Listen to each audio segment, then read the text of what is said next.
Example of the sonar imagery of the seabed they are likely to obtain offshore of Thwaites Glacier. A University of Exeter academic is part of an international team of experts working to discover how quickly a massive Antarctic glacier could collapse. The loss of the Thwaites Glacier in West Antarctica could significantly affect global sea levels. It already drains an area roughly the size of Britain or the U.S. state of Florida, accounting for around 4% of global sea level rise, an amount that has doubled since the mid-1990s. Dr. Alistair Graham will spend time in the region analyzing how and why the glacier has altered in the past. His work will shed light on changes likely to happen in the future. The 5-year study, which starts in early 2019, is part of a new £20 million research collaboration announced by the UK Natural Environment Research Council and the US National Science Foundation to gather the data needed to understand whether the glacier's collapse could begin in the next few decades or centuries. Dr. Graham will examine the seabed shape and the sediments found offshore of the glacier. This will give information about its life in the decades, centuries, and possibly millennia before satellites were able to track it. By looking at layers of mud and sediment laid down through the years by the glacier, which also contain microfossils and shells, we will be able to get a picture back through the years of changes in ocean temperature as well as the size and state of the glacier, Dr. Graham said. Today, the glacier is being eroded away by warm ocean water that flows up to and under the glacier's floating face. We know this flow of ocean water can change from year to year at the moment.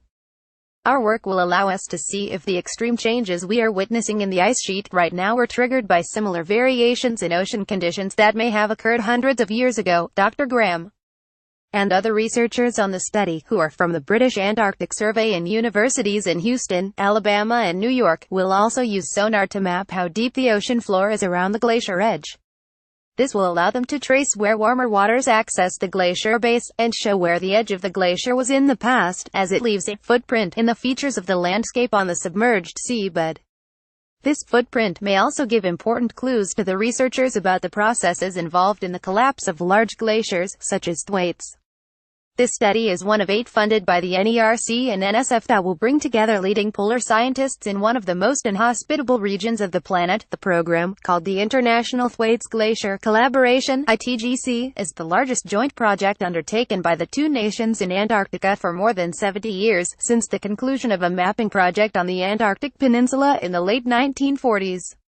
The collaboration involves around 100 scientists from world-leading research institutes in both countries alongside researchers from South Korea, Germany, Sweden, New Zealand and Finland, who will contribute to the various projects.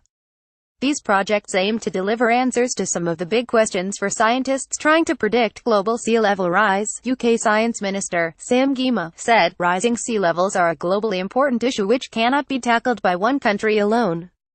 The Thwaites Glacier already contributes to rising sea levels, and understanding its likely collapse in the coming century is vitally important. Science, research and innovation is at the heart of our industrial strategy, and this UK-US research program will be the biggest field campaign of its type ever mounted by these countries.